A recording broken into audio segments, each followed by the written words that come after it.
Bismillahirrahmanirrahim. Assalamualaikum warahmatullahi wabarakatuh.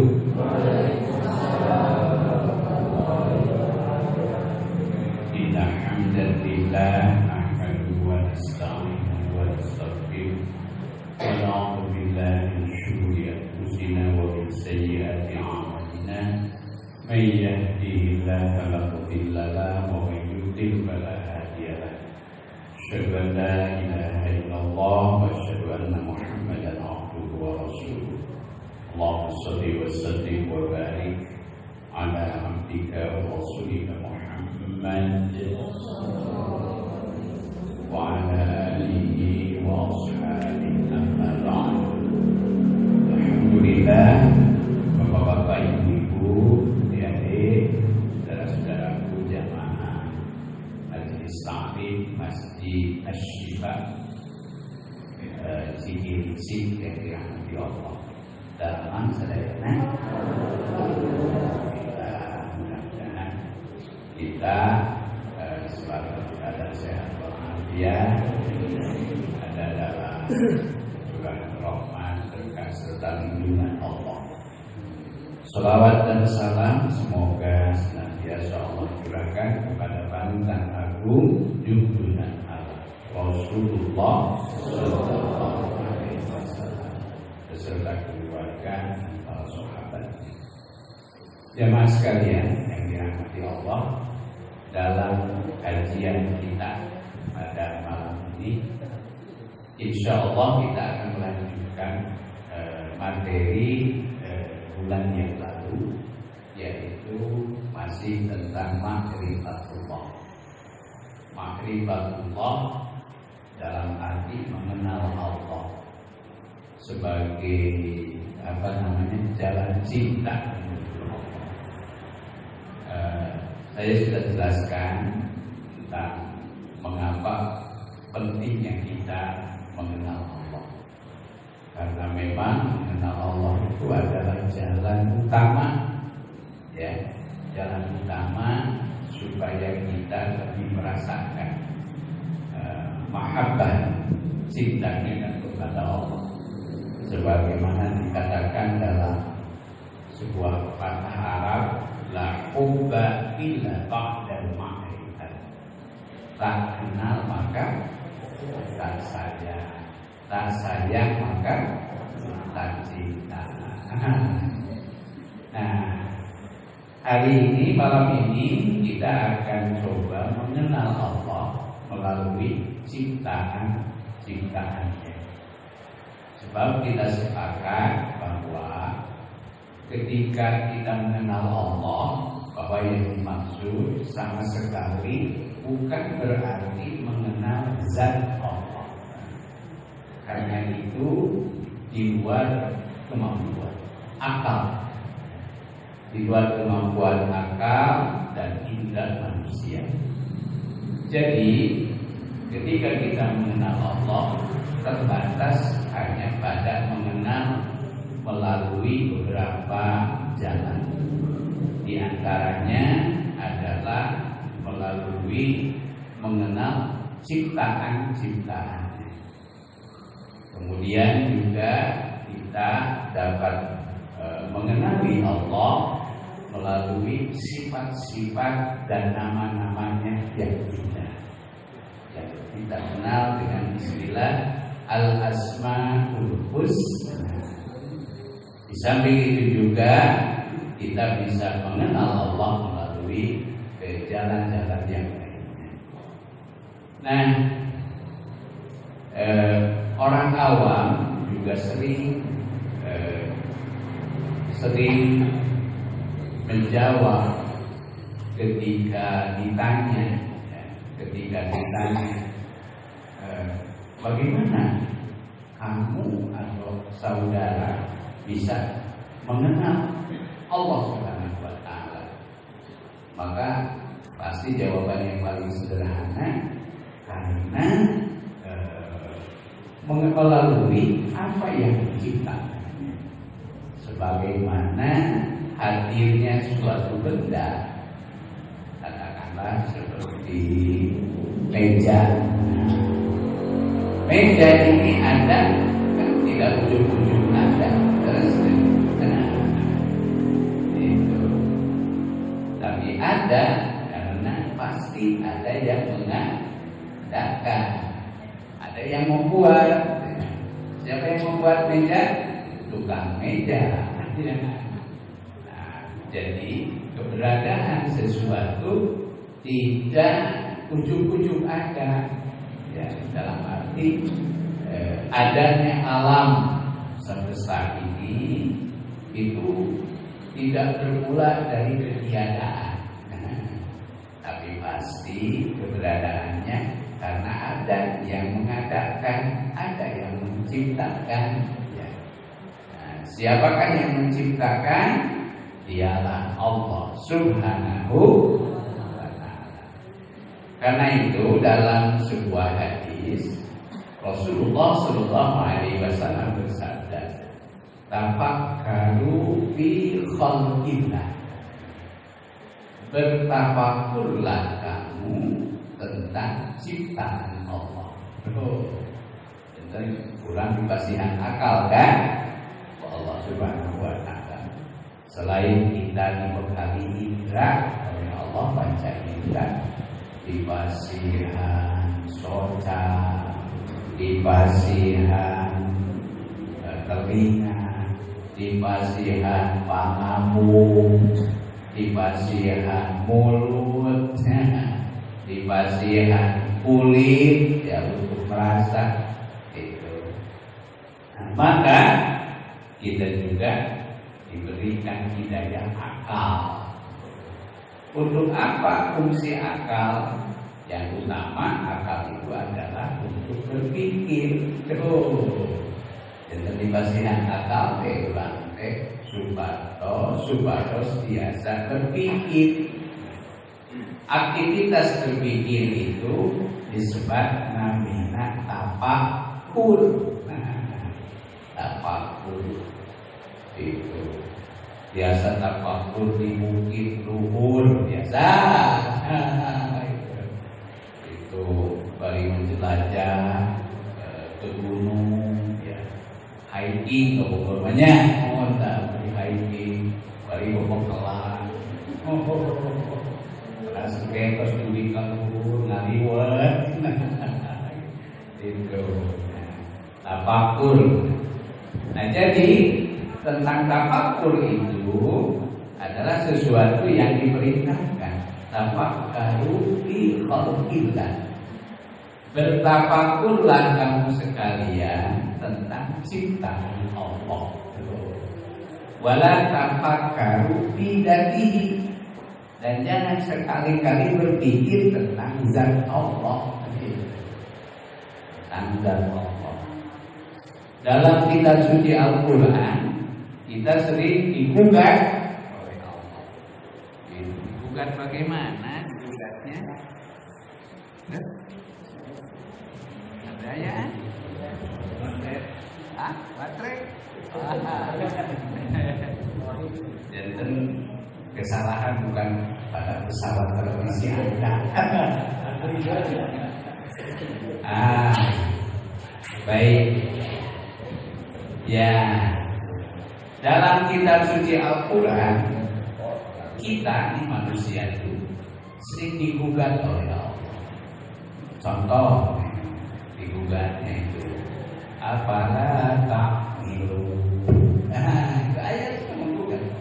Apalah ta'qilu. Tadi kalau diterjemahkan secara harfiah, apalah ta'qilu sami sarfi. Apakah kamu tidak punya akal? Gitu. Kalau tahu bapak-bapak ibu-ibu di bahasa Sunda masuk ayat ilmu. Ditenan dina naon cenah akal teh. Ditenan dina tuhun gitu. Itu kalimat-kalimat yang bernada membuka. Apalah ta'qilu.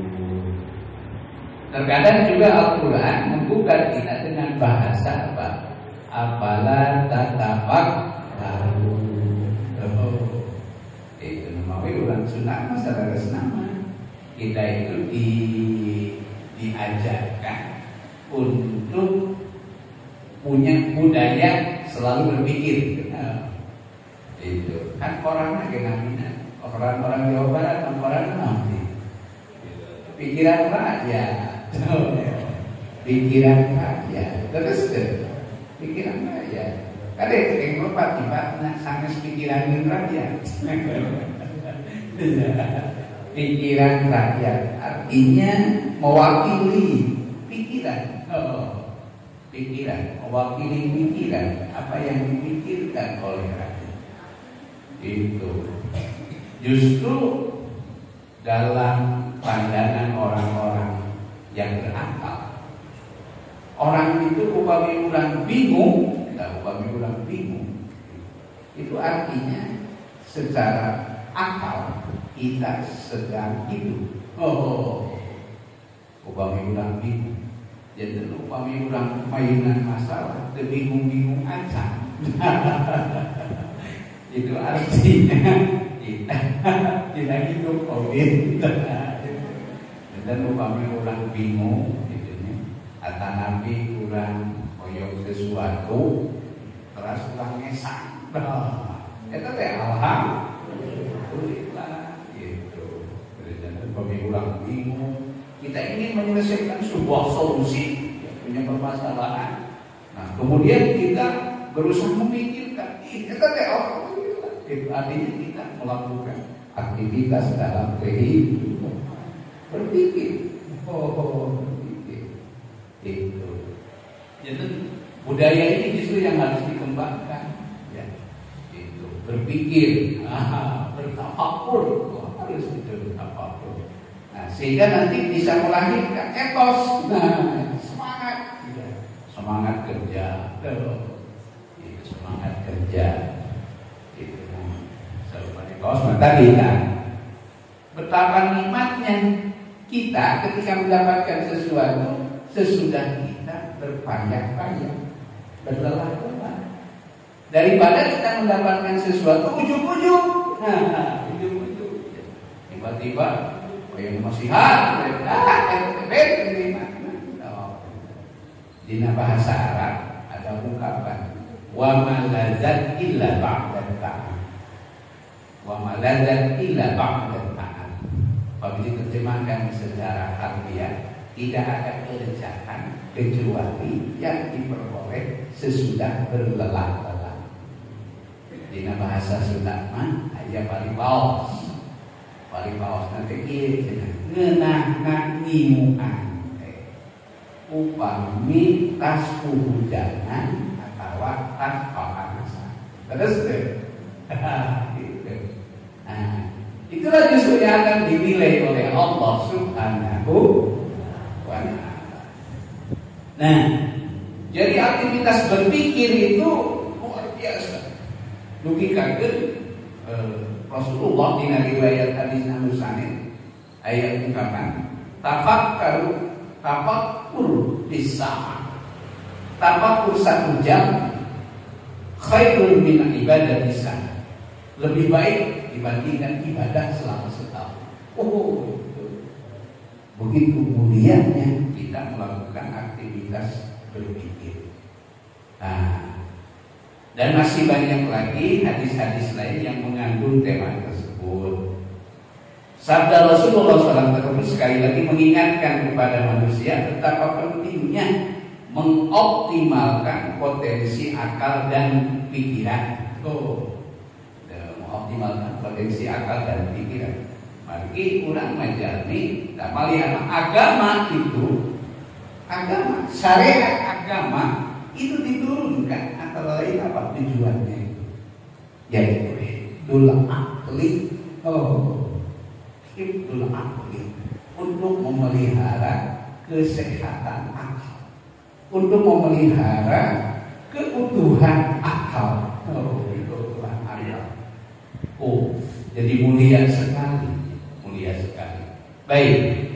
Bahkan bagi para penganut madhab rasionalisme, kami orang larang loncat sakti karena ilmu filsafat. Itu namanya madhab rasionalisme. Eksistensi manusia itu tergantung kepada sampai sejauh mana dia mempergunakan potensi berpikirnya.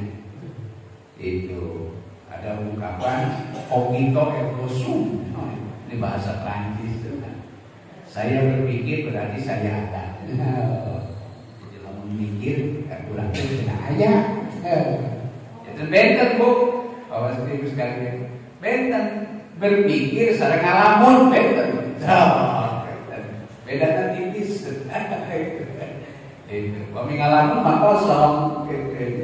Sareng konsep ngalamun. Power. Bahasa semua. Kalau orang ngalamun bisa mau ngalaman. Begitu.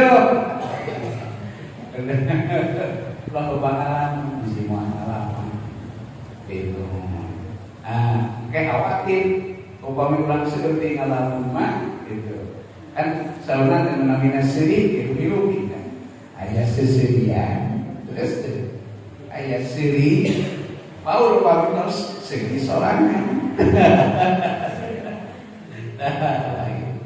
Baik. Nah, dalam Al-Quran dikisahkan bahwa salah satu sumber penyesalan penduduk neraka nanti di akhirat adalah ketika mereka selama hidupnya di dunia tidak mau mendengarkan kebenaran, dan tidak mau mempergunakan potensi akalnya untuk memahami kebenaran.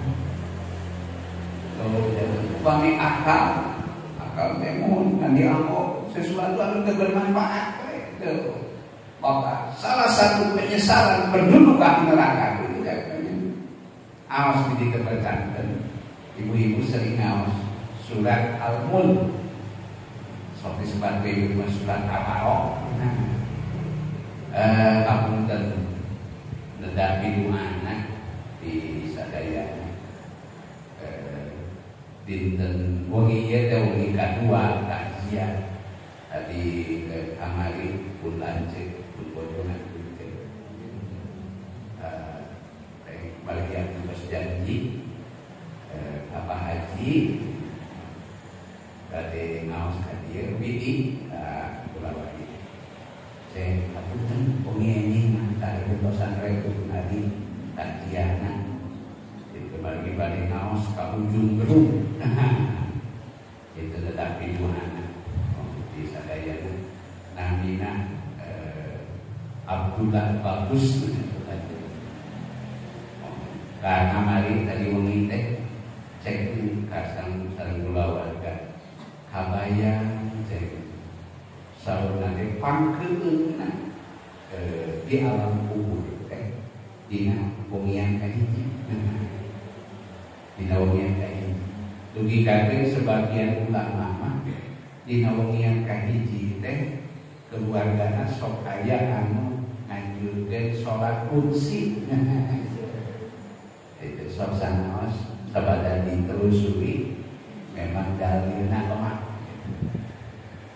Tapi anu rada kiat justru dianjurkeun ka keluarga teh ngaos nyaeta surat Al-Mulk. Tabarok. Beda ini sok cek ulang naos surat Tabarok. Mudah-mudahan janten wasilah almarhum diringankeun gitu di pakuburanana. Nah dina surat Tabarok teh dina ayat anu ka-10 ayat firman Allah, "Lau kunna au naqilu ma kunna fi ashabis sa'ir." Lau kunna nasma'u au naqilu ma kunna fi ashabis sa'ir. Lau kunna nasma'u keun lamun bageula itu eta teh salah pendul banyak. Lau kunna nasma'u lamun sebageula nasma'u kaulah kami semua mau mendengarkan kebenaran. Auna ilu atau mau menggunakan akal, mau menggunakan akal. Ma kunna bi ashabis sa'id. Niscaya ayeuna poe ieu moal kabuktosan jadi penghuni neraka sa'id. Nauzubillah min tuh gitu. Betapa pentingnya kita mempergunakan akal dan pikiran untuk apa? Untuk merenungkan, ya, untuk menyimak, untuk merenungkan kebaikan dan kebenaran ayat-ayat Allah. Lau kunna nasma' atau naqilu ma kunna fi ashabis sa'ir. Sebaliknya, kaum beriman yang mulia dalam pandangan Allah adalah golongan yang senantiasa mengingat Allah dalam segala situasi dan kondisi, baik dalam keadaan sehat, menuju sehat, kurang boleh kebutkan Allah, oskan tenang, upami menuju damai, baik dalam keadaan senang maupun dalam keadaan susah.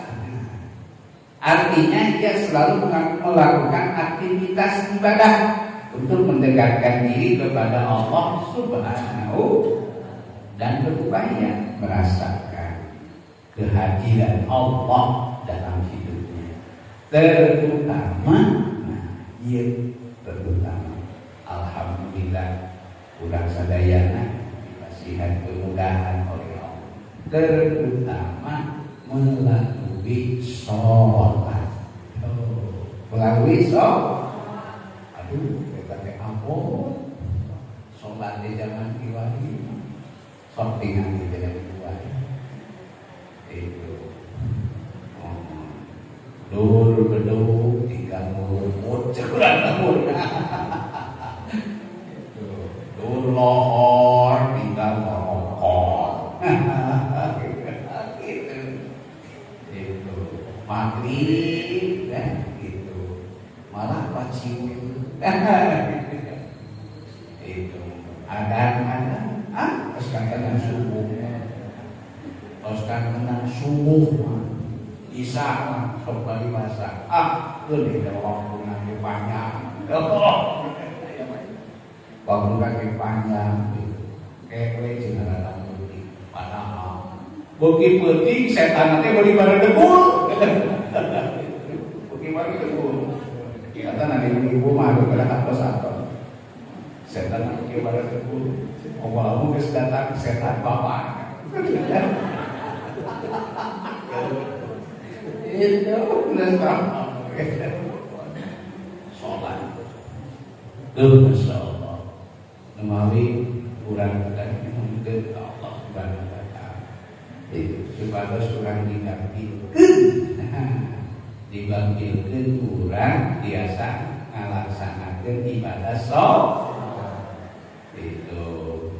Nah Tuhan itu Tuhan ini Rabbi ji'alni muqimas sholat wa min dzurriyyati Rabbana wa taqabbal du'a.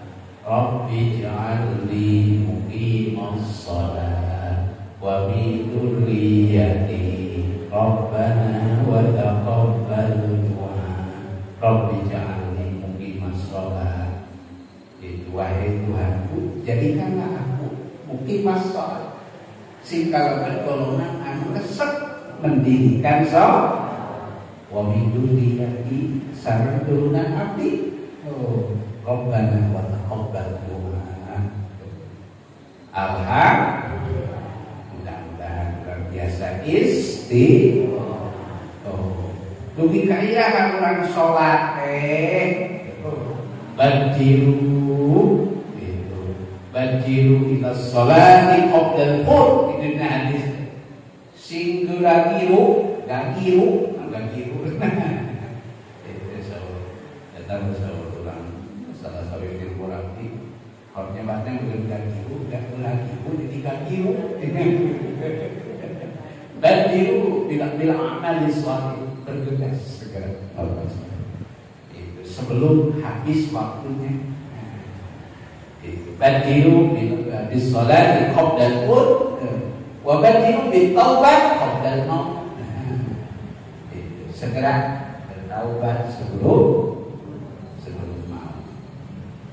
Nah, jadi begitu pentingnya kita menunaikan sholat, dugikakeun pelaksanaanna dipasihan toleransi. Nah, dina ayat Al-Quran ada ayat yang berbunyi inna fi khalqis samawati wal ardi wakhtilafil laili wan nahar la ayatin li ulil alladzina yadhkuruna Allah. Eta teh dimaksud yadhkuruna Allah teh dina bahasa fikih masalah.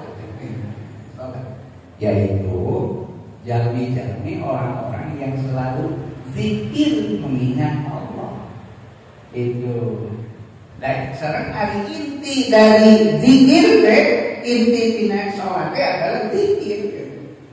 Itu. Akhirnya sholat dari zikri, dirikan sholat supaya kalian bisa mengingat. Dan begitu pentingnya kita menunaikan sholat, mendirikan sholat. Dugikakeun upami teu tiasa bari ngadeg, sampurna lakukan sambil duduk. Alladzina yadhkuruna Allaha qiyaman wa qu'udan wa 'ala junubihim. Upami tiasa bari ngadeg sambil berdiri, kalau sambil berdiri sudah tidak mampu sambil duduk. Upami sambil duduk sudah tidak mampu, lakukan sambil berbalik. Upami berbalik kita sentiasa pusing, yaitu dengan isyarat. Upami kos dengan isyarat kos berkawaran, kita mengantos ngantos di sholat. Ngantos di sholat. Alladzina yadhkuruna Allaha qiyaman wa qu'udan wa 'ala junubihim. Nah, wa yatafakkaruna fi khalqis samawati wal ardh. Rabbana ma khalaqta hadza subhanaka faqina adzab. Ulang persingkat wae. Ini kemudian saya pakosna. Ibnu Burdawi sareng Abdul Abid bin Humaid meriwayatkan satu hadis dari Allah. Ia berkata, satu ketika saya bersama Ibnu Umar dan Ubaid bin Umair pergi menemui Sayyidah Aisyah radhiyallahu anha. Lalu kami pun masuk menemuinya. Yang kala itu antara kami dan Sayyidah Aisyah dipisahkan oleh satir atau kain penyekat. Jadi para sahabat upami terpaksa hoyong dialog sareng istri Rasulullah sareng Sayyidah Aisyah tara istri-istri. Tapi ayat lupi nama peristiwa ini oke kajian tenang-tenang kos tenang sepeninggal junjungan bulan Kanjeng Nabi Muhammad sallallahu alaihi wasallam. Lalu kami pun masuk menemuinya. Yang kala itu antara kami Saud Ibnu Umar dan Sayyidah Aisyah dipisahkan oleh satir atau kain penyekat. Lalu Sayyidah Aisyah berkata, wahai Ubaid, apa yang menghalangimu untuk mengunjungiku? Maksudnya sudah lama tidak mengunjunginya. Kamanawu bulu Ubaid itu Sayyidah Aisyah. Manilah mintu kaki ye. Lalu Ubaid menjawab dengan perkataan seorang penyair. Itulah jadi bahasa yang digunakan para sahabat itu bahasa yang sangat beradab. Diwalerta Ubaid bin Umair Zul Hubban dan Zul Hubban. Itu bahasa Zul qabban tazul hubban. Berkunjunglah secara berkala. Dalam arti tidak terlalu sering. Tazul hubban, maka perasaan cintamu akan semakin bertambah. Karena harusnya upami berkunjung ke wargi konselito itu atau nanti pergi didinya itu sih mohon diatur udah masuk di Barawi karena kalau upami balik mengunjungi pemimpin penguasa misalkan pemimpin sebagailah bupati wali kota kami di rumah ketemu ini pulang kita koyong berusaha berkunjung dugi kabel open house katanya pejabat tadi keresahan di waktu anu tadi di kunjung ini musibah kedah masantren kedah masantren pejabat di mana di Sukamiskin di hotel Korea kita segera mengunjungi padahal sahur orang hikmah itu Zul Al-Aziz Dalla Zul Al-Aziz Dalla. Kunjungilah orang yang mulia ketika sudah terjatuh hina. Ada istibarat itu Zul Al-Aziz Dalla. Itu kata-kata mulia Al-Mutanabbi Zul Al-Aziz Dalla. Kunjungilah orang yang mulia ketika sudah jatuh hina. Kata-kata sahur pejabat itu bercanda tangke ngobrol itu ada salah satu dia lain pola bulan obat mangga bruskeun gitu kembali selain Zul Al-Aziz Dalla. Udah jelaskan seperti ini. Lalu Ibnu Umar berkata kepada Sayyidah Aisyah, ceritakanlah kepada kami tentang sesuatu yang paling mengagumkan yang kau lihat dari Rasulullah Sallallahu Alaihi Wasallam.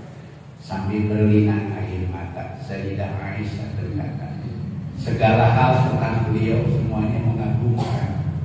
Tapi yang paling mengagumkan bagiku adalah ketika satu malam giliran Rasulullah datang kepadaku hingga kulit tubuh beliau menyentuh kulit tubuh. Kemudian beliau berkata, biarkan malam ini aku beribadah kepada Tuhan. Lalu Sayyidah Aisyah berkata, sesungguhnya aku sangat senang berada di dekat. Tapi aku juga senang jika engkau minta izin untuk beribadah kepada Tuhan. Lalu beliau berdiri menuju ke Kilbah. Kilbah itu tempat air, Kilbah itu tempat menyimpan air minum yang terbuat dari kulit. Lalu beliau menuangkan air untuk berwudu. Dan beliau tidak banyak, terlalu banyak. Menuangkan airnya itu numpami wudu Rasulullah mentara sedeur. Beten salah pulang, kalau seperti jibril. Rasulullah main wudu ya, saya kan berhasil. Itu kemudian beliau menunaikan sholat. Lalu beliau menangis hingga membasahi rambut jenggot beliau. Kemudian beliau sujud. Beliau menangis hingga tanah di bawah beliau basah oleh air mata. Kemudian beliau berbaring di atas lambung beliau. Lagi-lagi beliau menangis hingga Bilal datang hendak memandangkan azan. Lalu Bilal berkata kepada beliau, wahai Rasulullah, apa yang membuatmu menangis? Bukankah Allah telah mengampuni dosa-dosa yang telah berlalu maupun yang akan datang? Lalu beliau berkata, celaka kamu wahai Bilal. Bagaimana aku tidak menangis? Padahal malam ini Allah Subhanahu wa Ta'ala telah menurunkan kepadaku ayat, yaitu ayat apa? Inna bi khalqis samawati ikhtilafil laili wan nahar la ayatin liulil, sesungguhnya pada penciptaan langit dan bumi dan pada pergantian malam dan siang benar-benar terdapat tanda-tanda kekuasaan Allah bagi orang yang berakal budi. Kemudian sesudah itu beliau bersabda, wailun liman qara'aha walam yatafakkaru biha.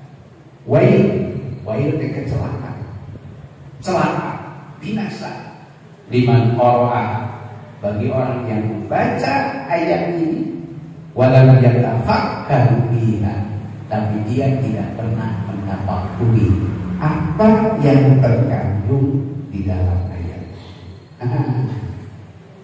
Dijelaskan ada seorang sahabat penasaran naros ke seorang ulama namanya Al-Auza'i perihal makna dari kata memikirkan dan merenungkan.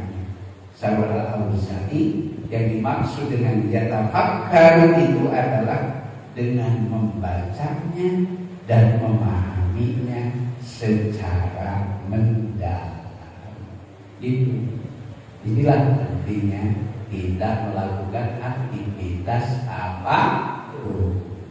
Inna fi khalqis samawati wal ardi wastilafil laili wan nahar la ayatin li ulil albab allazina yadhkuruna Allaha qiyaman wa qu'udan wa 'ala junubihim wa yatafakkaruna fi khalqis samawati wal ardi rabbana ma khalaqta hadza batila subhanaka qina adzabannar. Mudah-mudahan kurang biasa ngamal dengan sok sanaos balik sampurna kesawiki sesuai kapasitas kita. Terus kita ada ikhtiar, ada kemauan, ada keinginan gitu, untuk mengamalkan insya Allah. Mudah-mudahan sejatan wasilah kurang dinampik amal ibadah kurang ku Allah subhanahu diampuni segala dosa-dosa dan kehilapan. Melalui ayat kita saya bisa kurang diamalkan dijadikan bahan renungan ustadzenan upami dugi karese. Inna fi khalqis samawati wal ardi wastilafil laili wan nahar la ayatin li ulil allazina yazkuruna Allaha qiyaman wa qu'udan wa 'ala junubihim wa yatafakkaruna fi khalqis samawati wal ardi rabbana ma khalaqta hadza batila subhanaka qina rabbana innaka man tudkhilin nar faqad wa ma liz-zalimina min ansar rabbana innana sami'na munadiyan yunadi lil iman an aminu bi rabbikum fa amanna rabbana ighfir lana dhunubana وكفر عنا سيئاتنا وتوفنا مع الأبرار ربنا وآتنا ما وعدتنا على رسلك ولا تخزنا يوم القيامة إنك لا تخلف الميعاد. Allahul Azim. Mudah-mudahan bisa dengan hikmah, berkah dan manfaat. Oke, jangan wasilah Allah. Bismillahirrahmanirrahim.